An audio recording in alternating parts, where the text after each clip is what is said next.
Hello, c'est un nouveau vlog. Ma BD est sortie il y a moins d'une semaine. Il se passe des trucs un peu marrants et je me suis dit que ça vous intéresserait peut-être de savoir comment c'est après la sortie d'une BD aussi. On commence par un petit retour en arrière. Quelques jours avant la sortie du livre, je suis allée chez mon éditeur pour dédicacer des exemplaires pour la presse. En fait, quand on sort un livre, on en envoie à plein de journalistes qui pourraient être intéressés et qui pourraient parler du livre. Et si on veut encore plus les séduire, eh ben, on fait des dessins dans ces albums et comme ça on se dit qu'ils vont vraiment être encore plus tentés de les lire. D'où ma présence chez mon éditeur ce jour-là à dédicacer cette pile de 50 albums. Sachez que ma pointe de vitesse, c'est 3 minutes par dédicace. Voilà, c'est quand même pas mal. Et aussi c'était un bon entraînement pour les séances qui viennent après la sortie du livre où je vais réellement dédicacer pour des gens qui viennent me voir en librairie et tout. Okay. Quelques jours après la sortie, je suis à nouveau retournée chez Casterman, cette fois-ci pour la journée presse. Alors, ça consiste en quoi? C'est tout bête, ça consiste à moi qui me mets dans une salle et des journalistes qui viennent me poser des questions à tour de rôle. C'est un exercice un petit peu stressant. Il faut répondre du tac au tac et avoir l'air intelligent et paraphraser ce qu'il y a dans sa BD en essayant d'apporter de nouvelles infos. Et évidemment, c'est très important parce que ce sont des personnes qui vont ensuite aller faire la promo de mon livre. 7h37, c'est le moment de parler bande dessinée avec Jacques Scroen. Vous nous parlez toujours de livres que vous aimez lire, Jacques, mais aujourd'hui, l'album que vous nous présentez est donc, je le disais, un gros coup de cœur. Un livre écrit par une jeune femme, Marie Pénal, dont le talent est vraiment, vraiment indéniable. J'ai répondu à plein de trucs, j'espère que ça va. Il est 15h23, j'ai fini, c'est bon. Et nous avons un exemplaire à vous offrir, donc si vous envoyez BD au 6031... J'ai fini plus tôt que prévu chez Casterman, du coup, je suis allée m'installer en terrasse pour travailler à la base et puis j'ai été rejointe par des copains et je n'ai pas travaillé du tout. Mais bon, à la base j'avais prévu de pas travailler, c'est juste que j'ai fini plus tôt donc je me suis dit que j'allais travailler mais du coup finalement j'ai pas travaillé donc je dirais que l'équation est nulle et que c'est pas trop grave. Et par contre, qu'est-ce que j'ai appris chez Casterman? J'ai appris que vendredi, j'ai en fait une interview à la télé. Et alors c'est une télé bruxelloise donc c'est pas un énorme truc mais il faut quand même que je refasse ma couleur, je peux pas aller à la télé comme ça là. Donc je vais faire ça ce soir et je vais faire ça en écoutant le Floodcast car tout le monde m'a dit qu'il y avait plein de compliments sur moi dans le dernier Floodcast. J'ai oublié que j'avais un truc à envoyer ce matin.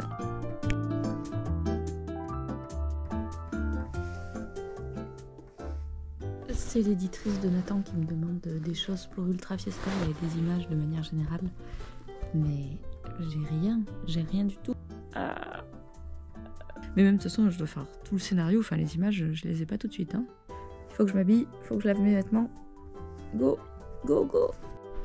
Ok, lessive lancée, je dois payer des factures. Ouf.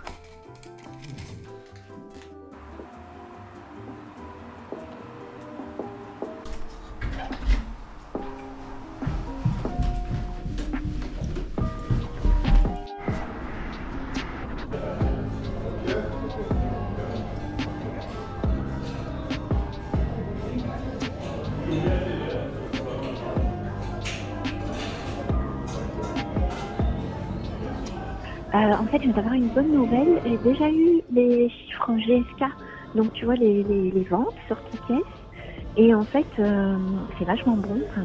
Donc c'est super. Écoute, je suis hyper contente et je voulais te féliciter. Après, il faut bien sûr voir si ça va continuer, mais en général, quand ça commence bien, ça continue quand même assez. Pour réécouter le message. Je suis KO. Demain matin, je vais à la télé bruxelloise faire une petite émission. Et surtout, demain soir, je pars à Paris. Il y a une rencontre à la librairie La Friche qui fait un peu office de lancement en réalité parce que c'est la première vraie séance de dédicace. Et ensuite, je vais à Strasbourg le lendemain. Donc, j'ai quand même des jours assez chargés qui s'annoncent. Et voilà, il faut que je prépare ma valise, il faut que je prépare mes affaires pour partir. Éventuellement que je range, mais ça, je pense que j'aurai pas le temps. Juste que je choisisse mes tenues. Voilà le programme pour ce soir. Quoi d'autre? Le Floodcast, ils m'ont vraiment couverte de compliments, c'est un scandale. Notamment des compliments sur mon physique. Est-ce que je peux avouer que ça me fait franchement au moins autant plaisir que les compliments sur mon travail, ce qui fait de moi une très mauvaise féministe. Mais voilà, merci beaucoup.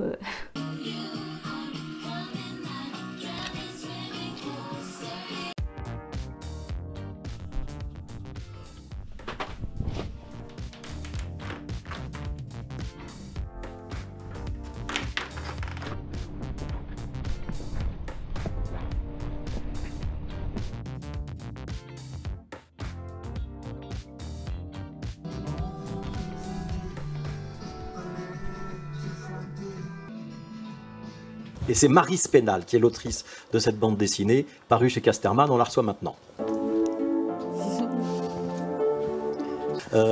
Ça commence par un naufrage. Exactement. Donc on a Annie qui a donc voilà une soixantaine d'années on peut dire et qui se retrouve échouée comme ça sur ce qui s'avère être une île a priori inhabitée. C'est beaucoup une histoire d'introspection où elle va repenser au couple qu'elle formait avec son mari. Et on va laisser les lecteurs et les lectrices découvrir la bande dessinée. Marie Spénal, qu'on parle un petit peu du reste de votre travail. Vous continuez la littérature jeunesse ? Oui, là je travaille sur une autre bande dessinée pour enfants, à vrai dire, qui va se passer. C'est une petite fille et son chat qui vont fêter Noël, mais en n'ayant pas très envie de fêter Noël. Voilà le pitch pour l'instant. C'est facile de passer d'un lectorat adulte à un lectorat enfant, Ouais. où les codes sont très très différents pour vous? Alors, il y a un peu plus de pénis en gros plan dans mes BD pour adultes, mais sinon, c'est pas si difficile de passer de l'un à l'autre. Moi, je mets plein de couleurs partout, quoi qu'il arrive. Alors, je voudrais qu'on voit un autre aspect de votre travail. On va regarder une petite vidéo et on en reparle juste après. Ok, il y a ça aussi. Hello, il y a quelques jours, Pour en savoir plus, on conseille d'aller voir donc le blog et la page YouTube de Marie Spénal.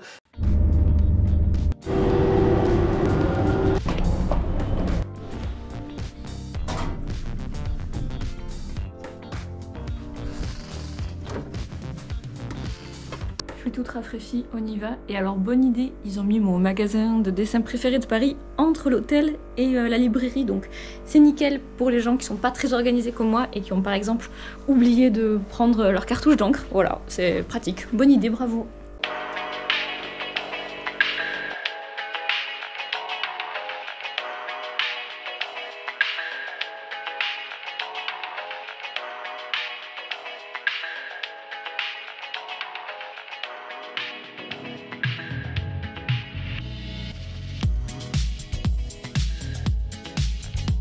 Ça va, c'est cool, j'ai l'impression qu'il y a quand même des retours et tout. Écoute, ouais, on a que des retours super positifs. Là, moi,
j'ai pris le train pour aller à Strasbourg où je dédicaçais à la librairie Le Tigre, super librairie aussi, et là à nouveau énormément de gens. Le libraire m'a dit que c'était quand même une des séances de dédicace où il y avait eu le plus de monde, donc c'est assez incroyable. Merci beaucoup encore une fois. Je suis encore en train d'essayer de comprendre ce qui se passe parce que c'est pas des chiffres auxquels on s'attendait. Je sais qu'il y a des gens qui me suivent, mais si vous voulez, même les chiffres sur la chaîne YouTube, ils sont pas délirants quoi. Et donc de voir que les gens sont quand même très investis et qu'ils viennent quand même me voir, c'est vraiment une très bonne surprise.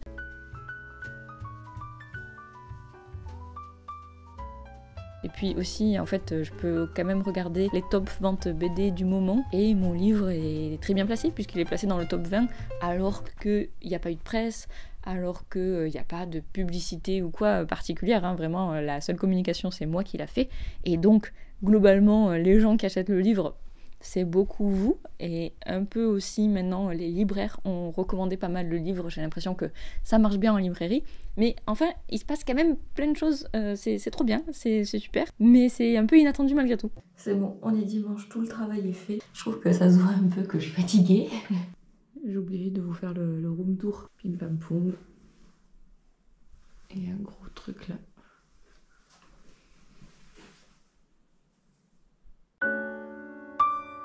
Dimanche, je me suis juste baladée à Strasbourg. J'ai fait ma petite balade sur les quais comme ça. Je suis allée boire un café avec Pavina et Lucas Oliveri qui font tous les deux de la BD. Ensuite, je suis allée manger avec des copines avec qui on avait fait Estienne et dont Elsa Nod qui en fait organise une exposition actuellement à Strasbourg. Et donc j'avais hyper envie d'aller voir cette expo.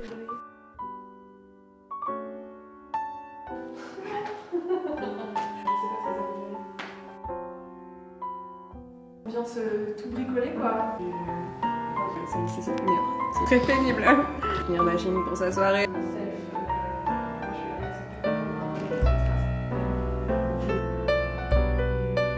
L'expo est vraiment top. Si jamais vous êtes à Strasbourg, vraiment allez la voir. Ça parle d'habiter son corps de femme, je crois, en gros, hein, si j'ai bien compris l'idée principale. Et c'est Elsa qui expose ses dessins, donc elle fait des dessins très détaillés comme ça. C'est mis en rapport avec des textes que j'ai trouvé hyper justes et hyper forts et tout. Et voilà, donc.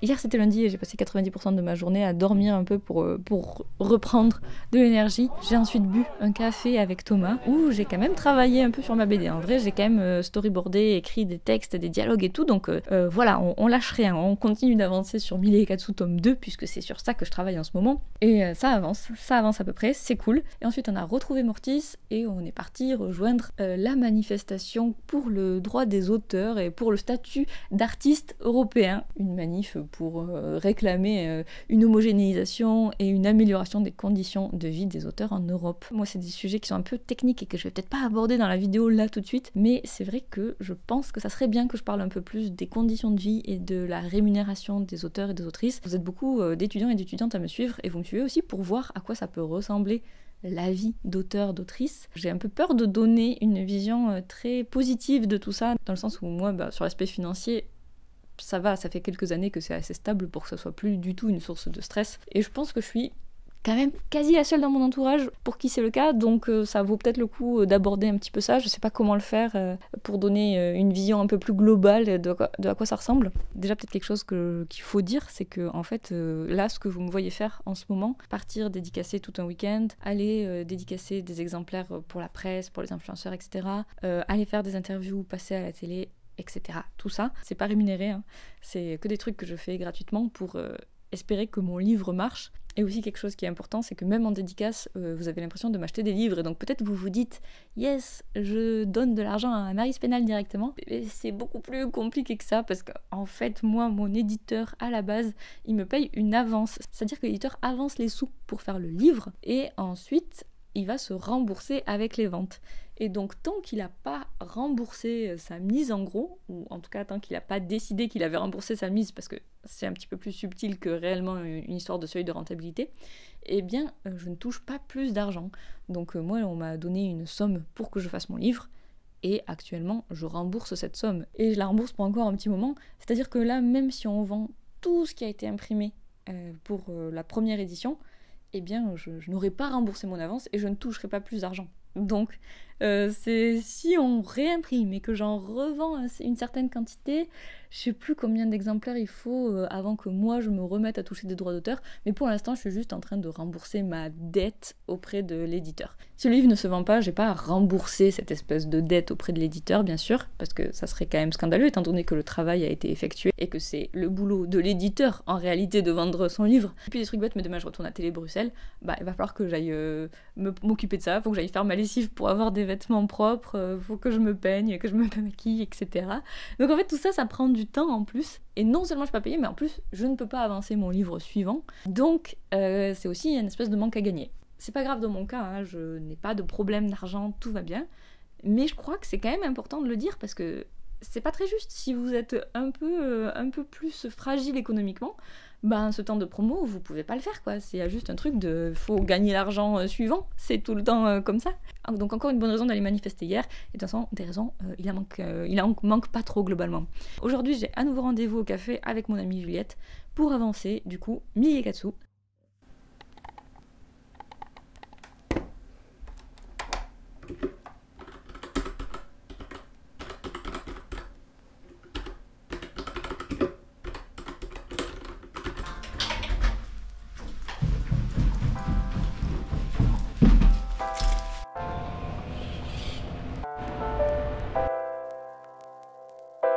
plus d'infos que ça va en fait. Hein. D'ailleurs, je lui ai pas répondu à un truc.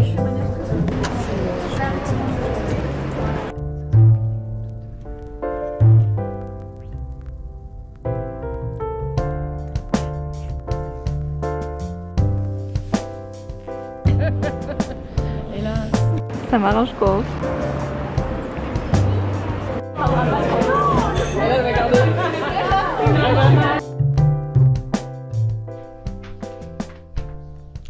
Je suis hyper laide. Première nouvelle de ce mercredi 27 mars. On réimprime. Oui, on imprime 4000 exemplaires supplémentaires parce que juste, c'est pas tout vendu du tout, mais comme ça part bien en librairie et comme ça a l'air de se maintenir au niveau des ventes, ben il se peut qu'à un moment, il y ait une rupture de stock. Et donc, pour anticiper ça, on réimprime au cas où. Voilà. Et vous vous en doutez, mais c'est une excellente nouvelle pour moi. Le programme du jour, c'est que je retourne à la télé bruxelloise. D'ici là, il faut que j'ai l'air un peu plus présentable. Et aussi, il faut que je mange et que je boive mon petit café au lait. Vous voulez que je vous parle de mon café au lait? Parce qu'en fait, j'ai acheté des petites gouttes de choses à mettre dans mon café. L'idée, c'est de faire des cafés au lait un petit peu parfumés. C'est encore en phase d'expérimentation. Au final, je me demande si ce serait quand même pas meilleur avec du sirop. Mais c'est pas inintéressant, il y a un délire. Et aussi j'ai pris goût rose pour le matcha. Et ça va pas mal le petit parfum à la rose là avec du thé matcha. Voilà mes petites astuces café. Ok, alors on fait pas gaffe à mon appart hein, parce que c'est vraiment la catastrophe. Mais je bloque un peu sur la tenue que je vais mettre. Vous voyez cette veste? Elle est jolie et tout, mais est-ce qu'on n'est pas sur un truc un tout petit peu trop foncé? Et j'ai aussi cette chemise hein, qui est belle et tout, mais je sais pas trop comment la mettre. Là par exemple, la chemise, je trouve qu'elle est pas trop mal, mais je trouve que l'ensemble est un peu too much. Genre, je suis pas Clara Luciani non plus quoi. Ok bon, alors c'est bon, on va juste y aller comme ça. Ça sera très bien, ça fera très bien l'affaire. On maîtrise le chemin maintenant, c'est parfait.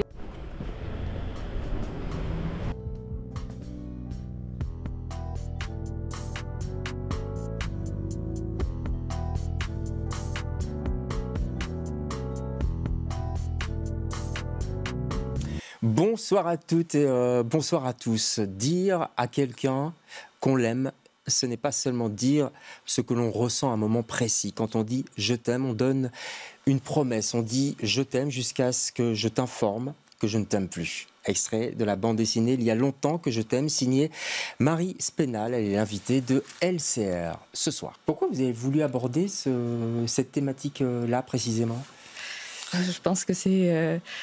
quelque chose qui me questionnait à ce moment-là. Qu'est-ce que c'est une relation qui dure en fait? Qu'est-ce que je peux y trouver? Qu'est-ce qui me coûte aussi dans une relation qui dure avec un homme?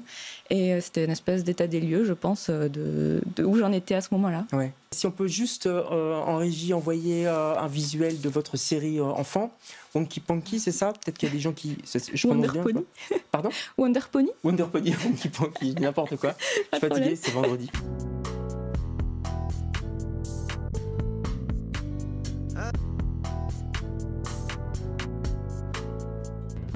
Bon, j'ai pas filmé le retour de la télé, mais globalement, j'ai l'impression que ça s'est un peu moins bien passé que la première fois. C'est des questions un peu complexes, déjà il me fallait quelques secondes pour les assimiler, et ensuite il fallait que je fasse une réponse hyper vite, et le mec était... En fait, il m'a coupé plusieurs fois, parce qu'il fallait qu'il y ait du rythme, etc. Normal, hein, c'est son job. Mais du coup, moi j'étais vachement... Ah, s'il me coupe, c'est que ça va pas ce que je dis, c'est que je prends trop de temps et tout, oh non. Et je crois que le stress est un petit peu monté comme ça au fur et à mesure de l'interview, et c'était pas très agréable. Je pense que du coup, j'ai pas dit grand-chose, et pas grand-chose de pertinent. Après, voilà, c'est comme ça, je fais ce que je peux. En vrai, mon métier, c'est de faire des BD, c'est pas de parler de mon travail, mais je crois que ça fait un peu partie du job en réalité. Donc ça serait bien que je gagne un petit peu en alaisitude. En aisance. Ça serait bien que je gagne un peu en aisance. Une fois que ça a été fini, j'ai bu un café avec une copine que j'avais pas vue depuis un moment. En ce moment, j'ai pas l'impression d'être une très bonne amie parce que je manque de temps, et en plus quand je vois des gens, je parle beaucoup de moi et de ma BD, et enfin moi je suis un petit peu anxieuse parce qu'il y a plein de choses à faire, mais du coup j'ai un peu peur que ça donne l'impression que je me plains parce que ma BD marche bien. Voilà, c'est un peu des petites angoisses débiles, et globalement là je sens ce soir que je suis pas très bien. Je sens que j'ai une espèce de petite anxiété qui monte et qu'il faut que je me calme et que je passe un peu de temps toute seule chez moi à juste faire des trucs que j'aime bien. Avant d'entrer, je suis allée chez Action, histoire de m'acheter un peu des sucreries Et j'ai trouvé aussi des feutres à l'eau que j'avais pas encore testés et je vais tester ça là tout de suite et ça va... Je pense que j'ai besoin de petites activités mignonnes où je suis seule et calme chez moi. Je vais me faire de la tisane, je vais écouter de la musique et j'espère que ça va passer un petit peu parce qu'il y a un peu cet état bizarre où ça ne prend pas tout mon temps la sortie du livre. J'ai plein de temps libre, mais bon déjà il faut que je fasse mon livre suivant et puis en fait ça prend par contre une énergie mentale, genre je pense qu'à ça et je réponds à des stories et je regarde les messages et tout et c'est que des choses très positives mais juste mon esprit il est sollicité de tous les côtés tout le temps. C'est ce que j'espérais pour ce livre, hein, ce qui est en train de se passer, c'est qu'il est remarqué, c'est qu'il est lu et j'ai beaucoup de retours positifs et tout, donc franchement je pouvais pas espérer mieux. Mais malgré tout, ça vient avec un petit lot d'angoisse inévitable et voilà, il faut juste que je les gère et que je fasse au mieux pour pas que ça me submerge. Voilà. Et encore une fois, je suis hyper reconnaissante. Les ventes, elles continuent à se maintenir. J'ai tellement d'avis positifs qui me reviennent. J'ai des stories toutes les heures ou presque. Enfin, c'est vraiment énorme et c'est trop cool. Et merci beaucoup.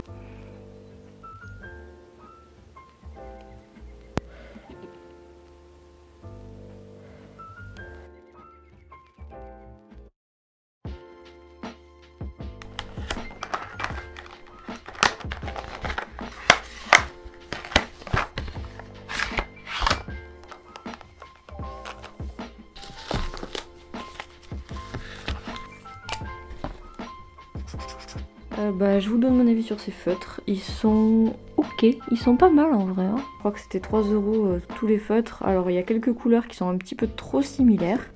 Mais en vrai, c'est des cool feutres à l'eau. Moi j'utilise pas mal les feutres à l'eau quand je fais des dessins pour mon carnet.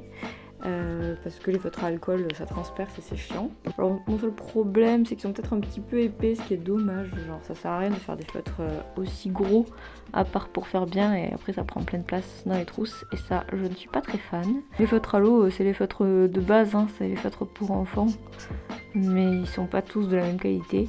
Moi j'ai quand même l'impression qu'ils épuisent le papier assez vite dans le sens où vous voyez ça fait des petites peluches si on repasse trop souvent au même endroit. Mais bon, c'est vraiment du pinaillage, ça fait des cool couleurs. Et ils avaient plein de petites gammes différentes et tout. Voilà, juste un peu encombrant la forme, mais sinon c'est très mignon.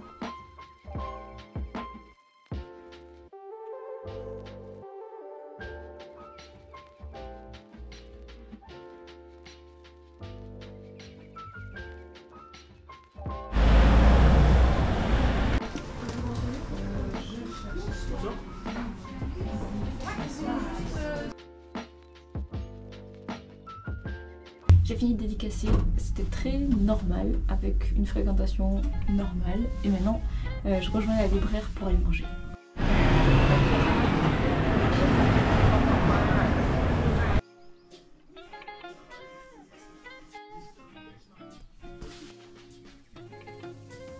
Hier, j'ai dédicacé à une librairie qui s'appelait le Bateau Livre.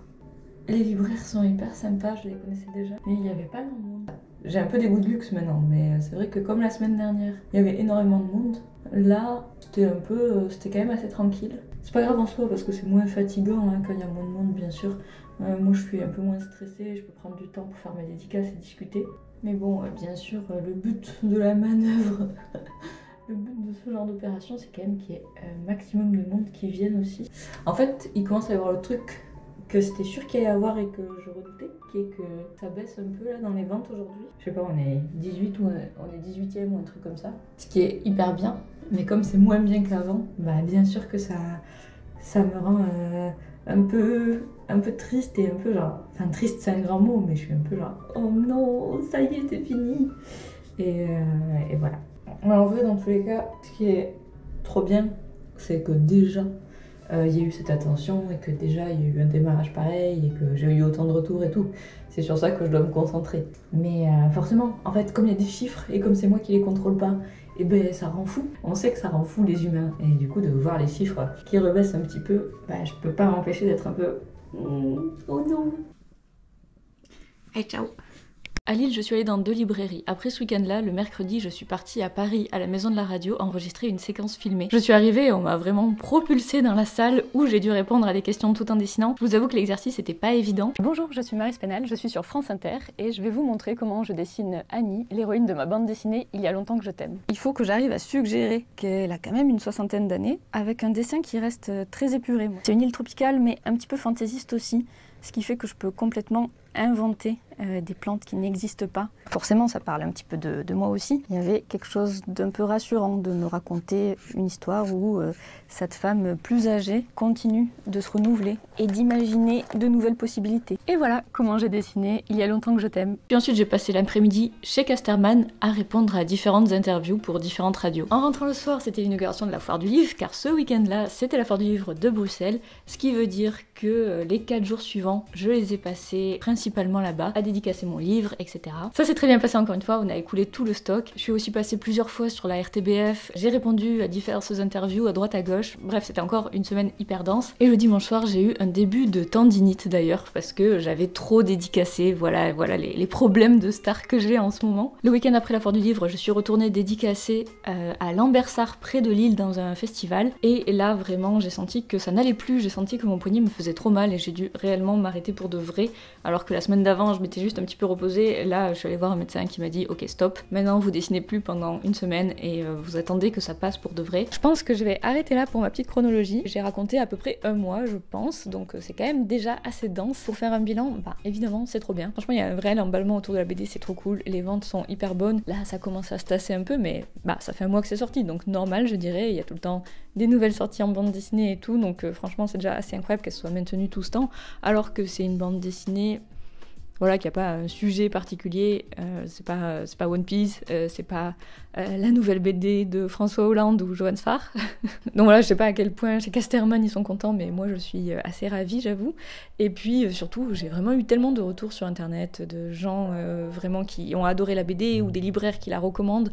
Ça, c'est vraiment trop cool. J'ai aussi eu pas mal de critiques presse, hein, donc on a eu des très bonnes critiques dans le Nouvel Obs, dans Télérama. Et j'ai aussi beaucoup réfléchi à la manière dont je parle de mon travail, puisque c'est quelque chose que j'ai été beaucoup plus obligée de faire que d'habitude. C'est pas évident, et encore, moi je fais une chaîne YouTube, donc en fait c'est aussi comme un entraînement en permanence. C'est aussi des histoires de code, de savoir ce qui va intéresser, capter l'attention d'un journaliste ou quoi. Et en fait je fais une BD pour parler de ces sentiments assez personnels et que j'ai du mal peut-être à définir.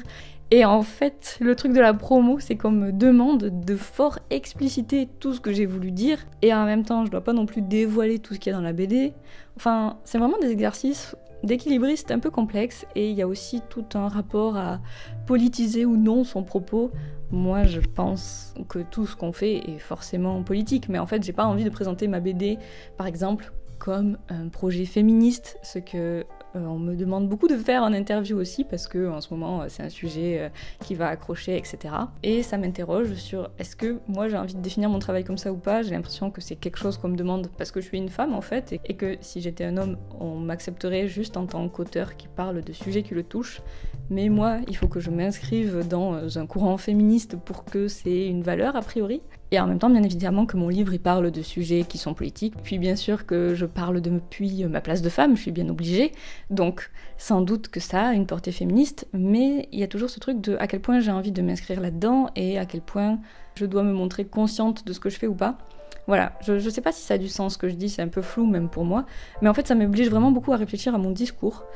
Et en fait j'ai toujours l'impression ou de pas faire assez bien ou quoi, et en même temps c'est pas un contrôle, c'est pas une interro, mais j'ai envie de faire au mieux parce que je me rends compte à quel point ça compte de savoir parler de son travail. Il faut vraiment produire tout un discours comme ça, et en même temps, c'est pas juste moi ce que j'ai envie de faire, c'est quand même dans un cadre qui est le cadre de médias mainstream, qui est le cadre où il y a quand même des attentes en face, où il y a quand même la bonne manière de parler de son travail pour être à la fois accepté et écouté. Donc même si je savais exactement ce que je pense, je suis pas sûre qu'être la plus honnête possible, ça soit la meilleure solution. Je me sens vraiment très démunie par rapport à ce genre d'exercice. Et encore une fois, je crois que c'est aussi dans ce genre de moment qu'on se rend compte des bagages qu'on a ou pas en termes d'éducation, en termes de culture, en termes de manière de parler. c'est un peu confus, ce sont des réflexions en vrac comme ça. Mais pour revenir sur le livre lui-même, franchement, je suis ravie de voir qu'il est lu, qu'il fait écho chez plein de gens, que j'ai pas raconté un truc complètement zinzin, car c'était clairement la peur que j'ai eue quand il est sorti. J'étais là, mais qu'est-ce que je fais? Pourquoi je parle de ça? S'il faut, tout le monde va se dire, ok, ça n'a pas de sens. Et en fait, dans les gens qui parlent du livre, il y en a plein qui sont un peu genre, ah oui, c'est cool, il y a des jolies couleurs, etc. Mais il y a aussi quelques personnes qui me disent que ça les a vraiment touchés. Et ça se sent en fait dans les gens qui viennent me parler ou même sur internet ou quoi. Ça se voit qu'il y a des gens pour qui ce livre a clairement touché un sentiment précis. Et en fait je crois que c'est un peu pour ça que j'ai fait ce livre. C'est vraiment quand la personne voit exactement ce que je veux dire, c'est un excellent sentiment de ne pas se sentir seul comme ça. Et je crois que faire des livres, raconter des histoires, c'est un peu ça l'intérêt. C'est quand même communiquer, c'est réussir à parler de sentiments, et je crois que c'est ce qu'on peut faire de mieux. Enfin, pas que moi je le fais au mieux, mais que je crois que c'est la chose qu'on doit essayer de faire. Voilà, je suis ravie. Je sais pas à quel point je vais continuer à filmer dans les jours, semaines qui arrivent. J'attends aussi un petit peu vos retours sur tout ça. Et puis merci beaucoup d'avoir tout regardé, j'espère que c'était pas trop long, et à très vite.